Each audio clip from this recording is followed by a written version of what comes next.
আসসালামু আলাইকুম। আমরা আলোচনা করছিলাম চ্যাপ্টার 8.2 এর কনস্ট্রাকশন গুলো নিয়ে। তারই ধারাবাহিকতায় আজকে আমরা দেখতে যাচ্ছি কনস্ট্রাকশন নং 2। অলরাইট। সো কনস্ট্রাকশন নাম্বার 2 তে আসলে কি বলা হয়েছে আমরা দেখতে পাচ্ছি। কনস্ট্রাকশন নং 2 তে কিন্তু বলা হয়েছে আহ, চারটা সাইড দেওয়া আছে এবং একটি ডায়াগোনাল দেওয়া আছে, একটি কোয়াড্রিলেটারাল। আমাদেরকে কোয়াড্রিলেটারালটাকে ড্র করতে হবে। আমি অলরেডি আপনাদেরকে আগেই বলেছিলাম একটি কোয়াড্রিলেটারাল ড্র করতে গেলে ডেফিনেটলি আপনার 5টি হিন্টস দরকার হয়। ডেফিনেটলি কয়টি হিন্টস দরকার হয়? 5টি হিন্টস কিন্তু আপনার দরকার হয়। সো 5টি হিন্টস কিন্তু যে কোনো রকম ভাবে হতে পারে। Side, angle, angle, side, side, diagonal, diagonal, side.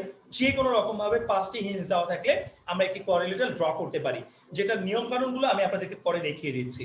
Alright. So আমাদের এই কনস্ট্রাকশন নাম্বার 2 তে বলা আছে চারটা সাইড এবং একটি ডায়াগোনাল দেওয়া আছে। সো চারটা সাইড এবং একটি ডায়াগোনাল যদি দেওয়া থাকে আমাদেরকে কি করতে হবে? ডায়াগোনালকে আমরা চিনি, আমাদেরকে আগে জানতে হবে ডায়াগোনাল কি। সাইড তো আমরা নিশ্চয়ই সবাই চিনি, কিন্তু ডায়াগোনাল আসলে কোনটাকে বলে? যারা আমরা জানি না তাদের জন্য আমি বলছি, এটা যদি একটা কোয়াড্রিলেটারাল হয়, আমরা জানি চারটা সাইড থাকলে একটা কোয়াড্রিলেটারাল বলা হয়। চারটা সাইড থাকলে একটা কোয়াড্রিলেটারাল আমরা বলতে পারি। সো ডায়াগোনাল আমরা কাকে বলবো? এই যে পাশাপাশি যে দুইটা বাহু আছে, এই যে একটা বাহু এবং এই যে একটা বাহু, অর্থাৎ অ্যাডজাসেন্ট সাইড যেটাকে বলি আমরা, যেটাকে আমরা মূলত বলি অ্যাডজাসেন্ট সাইড।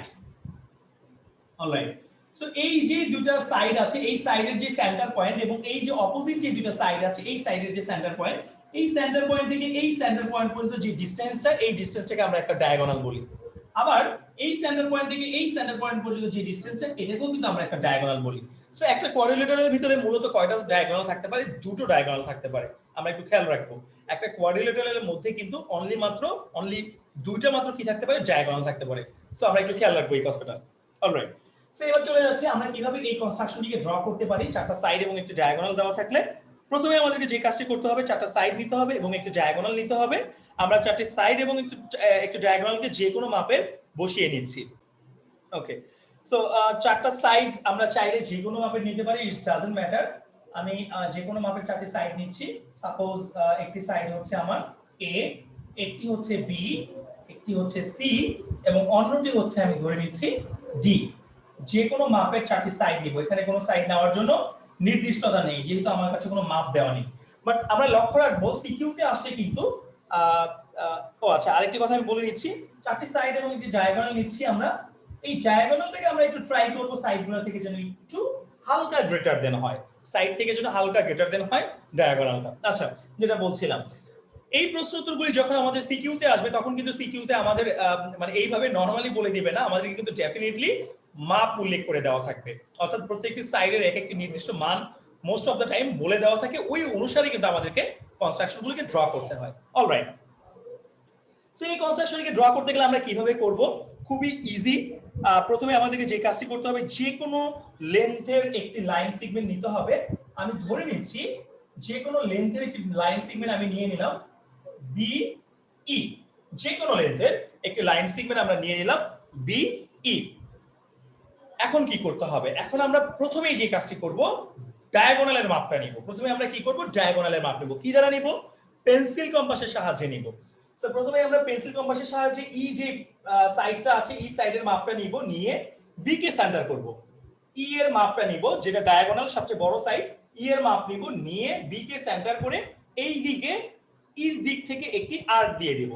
ইর দিক থেকে আমরা কি করব? একটি আর্ক দিয়ে দিব। সাপোজ এই জায়গায় আর্কটি আমার বসলো।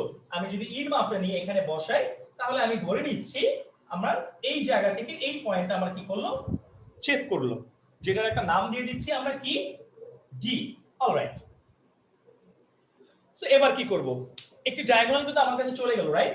এটার মাপ কিন্তু অলরেডি আমার নেওয়া হয়ে গেল। সো আমার কাছে এখন কি আছে? এই চারটি সাইড আছে। সো এখন যে কাজটি করতে হবে, এই চারটি সাইডের মাপ নিয়ে এ বি সি ডি, যে চারটি সাইড আছে আমাদের কাছে, এই চারটি সাইডের মাপ নিয়ে আমরা সিম্পলি, একদম সিম্পলি বি কে এবং ডি কে সেন্টার করে, বি কে এবং ডি কে সেন্টার করে বি থেকে উপরের দিকে একটি আর্ক দেব, নিচের দিকে একটি আর্ক দেব, ডি থেকে উপরের দিকে একটি আর্ক দেব, নিচের দিকে একটি আর্ক দেব। কয়টি আর্ক হচ্ছে? চারটি আর্ক হচ্ছে। আমরা টোটাল কয়টি আর্ক দেব? চারটি আর্ক। আমার কাছে সাইডের লেন্থ কয়টি আছে? এখনো চারটি সাইডের লেন্থ আমার কাছে কিন্তু আছে। অলরাইট। সো প্রথমে আমরা এর মাপ নিব। প্রথমে আমরা কি করব? এর মাপ নিব, বি কে সেন্টার করব। এর মাপ নিব কম্পাস দিয়ে, নিয়ে কম্পাসটা না নাড়িয়ে বি কে সেন্টার করে ডি এর দিকে এইদিকে এইভাবে উপরের দিকে একটি আর্ক দিয়ে দিব। অলরাইট। এবার আমরা কার মাপটা নিব, বি এর মাপটা নিব। এবার এই বি এর মাপটাকে নিয়ে ডি কে সেন্টার করব। আমি আবারও বলছি, বি এর মাপ নিয়ে আমরা কি করব, বি এর মাপটা নিয়ে কি করব, ডি কে সেন্টার করব। সো বি এর মাপ নিয়ে ডি কে সেন্টার করে এই দিকে আরেকটি আর্ক দিব যেন আগের আর্কটিকে একটি পয়েন্টে ইন্টারসেক্ট করে। যদি কোনো কারণে পয়েন্ট ইন্টারসেক্ট না করতে চায় তাহলে আর্কগুলোকে জাস্ট একটু ছোট বড় করে দিলেই কিন্তু হয়ে যাবে। কম্পাসের সাহায্যে আর্কগুলিকে জাস্ট আমরা কি করব, একটু ছোট করে দিব বা একটু বড় করে দিব, তাহলে একটি আর্ক আরেকটি আর্ককে কিন্তু ডেফিনেটলি ইন্টারসেক্ট করবে। অলরাইট, সো এখান থেকে আমি এই দিকে যে আর্কটা দিলাম সেই আর্কটা ছিল এর মাপের, এবং ডি পয়েন্ট থেকে এই দিকে যে আর্কটা আমরা দিলাম, এই দিকে যে আর্কটা দিলাম সেই আর্কটা কিন্তু ছিল আমার বি এর মাপের। এবং এই দুটো আর্ক, একটি আর্ক আরেকটি আর্ককে আমরা ধরে নিচ্ছি এ পয়েন্টে ইন্টারসেক্ট করছে, একটি আর্ক আরেকটি আর্ককে আমরা ধরে নিচ্ছি এ পয়েন্টে ইন্টারসেক্ট করলো। অলরাইট, সিমিলারলি আমরা এই আর্ক দুটোকে যেভাবে দিলাম না, ঠিক সিমিলারলি একই ওয়েতে সি এবং ডি এর মাপ নিব। কার কার মাপ নিব, সি এবং ডি এর মাপ নিব। খেয়াল করব কথাটা, সি এবং ডি এর মাপ নিব। সি এর মাপটা নিয়ে আমরা ডি পয়েন্ট থেকে এই দিকে একটি আর্ক দিব। আমি আবারও বলছি, সি এর মাপ নিয়ে ডি পয়েন্ট থেকে এই দিকে একটি আর্ক দিব। সাপোজ আমি যদি সি এর মাপটা কম্পাসের সাহায্যে নেই, নিয়ে ডি পয়েন্ট থেকে এই দিকে একটি আর্ক এইভাবে বসিয়ে দেই, তাহলে আমি ধরে নিচ্ছি আর্কটা আমার এইরকম একটা জায়গায় আসতেছে। অলরাইট, এবার আমরা কি করব, ডি এর মাপটা নিব। সো ডি এর মাপটা এবার কম্পাসের সাহায্যে নিয়ে বি কে সেন্টার করব। ডি এর মাপটা কম্পাসের সাহায্যে নিব, নিয়ে বি কে সেন্টার করব। বি কে সেন্টার করে এই দিকে আরেকটি আর্ক দিব যেন আগের আর্কের মধ্যে কি করে, ইন্টারসেক্ট করে। আমি আবারও বলছি, ডি এর মাপ নিব কম্পাসের সাহায্যে, বি কে সেন্টার করব, এই বি থেকে এই দিকে একটি আর্ক দিব যেন আগের আর্কটিকে একটি পয়েন্টে কি করে, ইন্টারসেক্ট করে। যেই পয়েন্টের মানে এই যে ইন্টারসেক্ট করলো, ইন্টারসেক্ট করা পয়েন্ট দুটার নাম আমি দিয়ে দিচ্ছি কি, suppose C. It's doesn't matter আপনি কি দিচ্ছেন, আপনি আপনার ইচ্ছা মতো চাইলে বসিয়ে দিতে পারেন, কোনো সমস্যা নেই। সো এবার এই যে এ পয়েন্টের সাথে বি পয়েন্টটাকে জয়েন করে দেন, এ পয়েন্টের সাথে ডি পয়েন্টটাকে জয়েন করে দেন, বি পয়েন্টের সাথে সি পয়েন্টটাকে জয়েন করে দেন, এবং ডি পয়েন্টের সাথে সি পয়েন্টটাকে জয়েন করে দেন। আমি আরেকবার রিপিট করছি, বি থেকে ডি এর দিকে আমরা যে আর্কটা দিয়েছিলাম সেটা ছিল ডায়াগোনাল ই এর মাপ, বি থেকে এর দিকে যে আর্কটা দিয়েছিলাম সেটা ছিল এর মাপ, ডি থেকে এর দিকে যে আর্কটা দিয়েছিলাম সেটা ছিল বি এর মাপ, ডি থেকে সি এর দিকে যে আর্কটা দিয়েছিলাম সেটা ছিল সি এর মাপ, এবং বি থেকে সি এর দিকে যে আর্কটা দিয়েছিলাম সেটা কিন্তু ছিল ডি এর মাপ। অলরাইট, সো আমার কিন্তু রিকোয়ার্ড কোঅর্ডিনেটরটা ড্র করা হয়ে গেল। আশা করছি আপনারা সবাই বুঝতে পেরেছেন।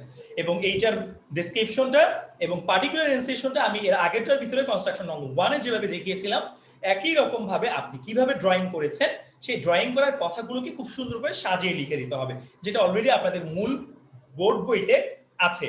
আমি সকলকে রিকোয়েস্ট করব আমরা অবশ্যই মূল বোর্ড বইয়ের সাহায্য নিয়ে এইটার ডেসক্রিপশনটাকে লিখে নেব।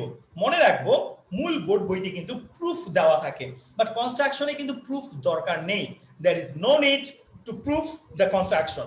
কনস্ট্রাকশনটাকে প্রুফ করার দরকার নেই। কনস্ট্রাকশনের স্টেপ হয় মূলত দুটো, একটি হচ্ছে পার্টিকুলার এনসিয়েশন অর্থাৎ প্রশ্নের কথাটিকে জ্যামিতিক ভাষায় রিপ্রেজেন্ট করা, এবং অন্যটি হচ্ছে ড্রয়িং স্টেপ। ড্রয়িং স্টেপ মানে হাউ টু ড্র, আপনি কিভাবে ড্র করলেন সেই কথাটিকে জাস্ট রিপ্রেজেন্ট করতে হবে। অলরাইট, সো আমি ড্রয়িং এর স্টেপটাকে একটু মুখে একবার বলে দিচ্ছি, আমরা ডেফিনেটলি একটু কি করব, বইয়ের সাথে মিলিয়ে বাসায় প্র্যাকটিস করার চেষ্টা করব। ওকে, সো আমরা কিভাবে লিখবো আগেরটার মতো করেই, যে let a quadrilaterals four sides length is a, b, c, d। একটা কোয়াড্রিলেটারালের চারটা সাইডের লেন্থ হচ্ছে a, b, c, d and a diagonal e is given, এবং একটা diagonal e দেওয়া আছে। a quadrilateral is to be constructed। কোয়াড্রিলেটারালটাকে কি করতে হবে, আমাদেরকে কনস্ট্রাক্ট করতে হবে বা ড্র করতে হবে। ক্লিয়ার? আমি আবারো বলছি, let a quadrilateral's four sides length a, b, c, d and a diagonal e is given. A quadrilateral is to be constructed. আপনারা চাইলে বইয়ের কথাগুলো দেখতে পারেন, আপনারা চাইলে আমার ভিডিওর ভিতরে আমি যে কথাগুলো বলছি সেই কথাগুলোকে পজ করে করেও লিখে নিতে পারেন। অলরাইট, এবার চলে যাচ্ছে আমরা ড্রয়িং স্টেপে। ড্রয়িং স্টেপে আমরা প্রথমে কি করেছি, প্রথমে একটি লাইন সেগমেন্ট নিয়েছিলাম আমরা, যে লাইন সেগমেন্টটি বা যে রেটি ছিল আমাদের B E. Okay, so from any ray B E, এক নাম্বার স্টেপ কথা বলছি আমি, from any ray B E we take B D equal to E. আবারও বলছি, from any ray B E we take B D equal to E, অর্থাৎ বিই রে থেকে বিডি সমান ই অংশ কেটে নিচ্ছি। অলরাইট, এখন আমরা কি করব, বি কে একবার সেন্টার করব এবং ডি কে একবার সেন্টার করব, অর্থাৎ with B and D as a centre. আচ্ছা, আমরা বি কে একবার সেন্টার করছি এবং ডি কে একবার সেন্টার করছি। With B and D as centre, draw towards, B কে সেন্টার করে একটা আর্ক দিয়েছি, ডি কে সেন্টার করে আরেকটা আর্ক দিয়েছি। আমি আবারও বলছি, 2 number step, with B and D as a centre, draw towards, draw towards, দুটো আর্ক আঁকবো কিসের সমান করে, of radius, equal of radius, equal of radius A and B, A এবং বি সাইডের রেডিয়াসের সমান করে, এ এন্ড বি সাইডের রেডিয়াসের সমান করে, respectively on the side of, on the same side of BD, অর্থাৎ বিডি এর বি এবং ডি কে সেন্টার করে এ এবং বি এর মাপ নিয়ে বিডি এর একই পাশে দুটো আর্ক দিচ্ছি, যে আর্ক দুটো একটা আরেকটাকে এ পয়েন্টে ইন্টারসেক্ট করতেছে। সো এটাকে আমরা ইংলিশে ট্রান্সলেট করি কিরকম হচ্ছে, with B and D as center, draw two arcs of radius, draw two arcs of radius A and B, draw two arcs of radius A and B respectively on the same side of, on the same side of BD. BD এর একই দিকে A এবং B এর মাপ নিয়ে দুটো arc দিচ্ছি, which is intersect at A point. এর পরের পয়েন্টটা কি হবে, step 3, again with B and D as center and equal the radius of C and D, আবারও বলছি, with B and D as center, oh sorry একটু mistake ছিল, with B and D as center with equal radius of D and C, কারণ B কে centre করে আমরা কার মাপ নিয়েছি, D এর মাপ নিয়েছি, এবং D কে সেন্টার করে আমরা কার মাপ নিয়েছি, C এর মাপ নিয়েছি। খেয়াল রাখবো, B কে সেন্টার করে আমরা D এর মাপ নিয়েছিলাম, D কে সেন্টার করে আমরা C এর মাপ নিয়েছিলাম। So with V and D as center, equal of radius of D and C, equal of the radius of D and C respectively, draw two arcs on the opposite side of A point, on the opposite sides of A point. A পয়েন্টটা যেই দিকে ছিল তার opposite দিকে আমরা B এবং D কে centre করে D এবং C এর মাপ নিয়ে দুটো আর্ক দিচ্ছি, যেটা একটা আরেকটাকে C পয়েন্টে ইন্টারসেক্ট করছে। নাও এর সাথে B জয়েন করব, এর সাথে D জয়েন করব, B এর সাথে C জয়েন করব, D এর সাথে C জয়েন করব, অর্থাৎ নাও 4 নাম্বার স্টেপের কথা বলছি, join A, B, A, D, B, C, D, C. So ABCD is our required key correlator. Thank you.